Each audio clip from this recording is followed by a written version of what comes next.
আমাদের 2024 সালের জুলাই আগস্টের গণঅভ্যুত্থানে যারা জীবন দিয়েছিলেন তাদের মূল লক্ষ্য ছিল বৈষম্যহীন একটি বাংলাদেশ। এই বৈষম্যহীন বাংলাদেশ বিনির্মাণের মূল সূতিকাগার, মূল স্লোগান, মূল কারিগর হচ্ছে আমাদের পবিত্র ধর্ম ইসলাম।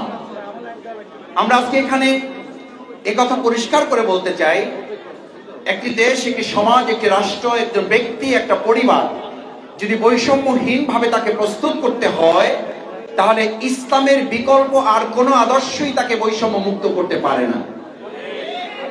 আমরা এখানে আশা করব আমাদের এই প্রিয় মাতৃভূমি বাংলাদেশের আজকের যে শিক্ষার আলো ছড়িয়েছে, আমাদের গুণীজনরা যে তাদের গুণী কৃতকর্ম ছড়িয়েছেন, এর প্রত্যেকটির পিছনে আমাদেরকে উৎসাহিত করেছে, অনুপ্রাণিত করেছে একটি আদর্শ, একটি আইডিওলজি। আজকে আমাদের প্রিয় মাতৃভূমি বাংলাদেশে 5 ধরনের আইডিওলজি আছে, চ্যালেঞ্জ আছে। আমাদের আর্মস পাওয়ারের চ্যালেঞ্জ আছে, অবৈধ ফাইন্যান্স পাওয়ারের চ্যালেঞ্জ আছে। Double million offer, Walton fridge কিনে পেতে পারেন 20 লক্ষ টাকা, রয়েছে কোটি কোটি টাকার নিশ্চিত উপহার। কালচারাল পাওয়ারের চ্যালেঞ্জ আছে, মিডিয়া পাওয়ারের চ্যালেঞ্জ আছে। এই সমস্ত চ্যালেঞ্জকে ওভারকাম করতে পারে যে চ্যালেঞ্জ, যে পাওয়ার, সেটার নাম হচ্ছে আইডিওলজিক্যাল পাওয়ার, আইডিওলজিক্যাল চ্যালেঞ্জ।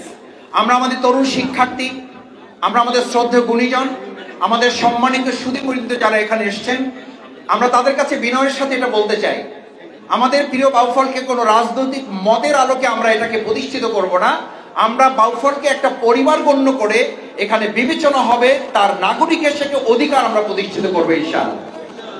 তৃতীয় কথা হচ্ছে, আমাদের বাউফলে ভিন্ন ধর্মাবলম্বী আছেন।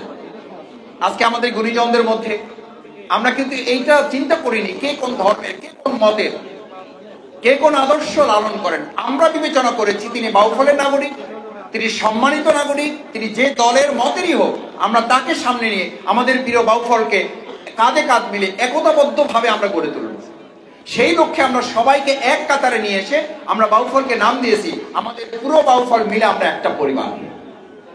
আজ এখানে শুধুমাত্র কোনো একটা দলের লোকদেরকে আমরা আমন্ত্রণ জানাইনি, অথবা কোনো একটা দলের বা মতের অনুসারীদেরকে এখানে আসা যায়নি। এখানে আপনারা চেহারা দেখলে বুঝতে পারবেন সকল দলের মতের শ্রেণীর পেশার মানুষের এখানে এসছেন। তবে হ্যাঁ, এটা ঠিক, যারা দেশকে ভালোবাসেন না, যারা সততাকে পছন্দ করেন না, যারা আমাদের দেশকে লালন করেন না, দেশের স্বাধীনতা সার্বভৌমত্বকে লালন করেন না, সেই সমস্ত লোকরা দাওয়াত করলে সম্ভবত, অথবা দাওয়াত পেলেও সম্ভবত নৈতিক দুর্বলতার কারণে এখানে আসার তারা সাহস করেন নাই। কারণ তারা জানেন এই জায়গাটা হচ্ছে ভালো মানুষের মিলন মেলা। এই ভালো মানুষের মিলন মেলার মধ্যে তিনি তার ভালো মানুষত্বকে উপস্থাপন করে এখানে তিনি হাজির হওয়ার যে চেষ্টা, সেই চেষ্টায় হয়তো তিনি অনেকটা পিছিয়ে পড়েছেন।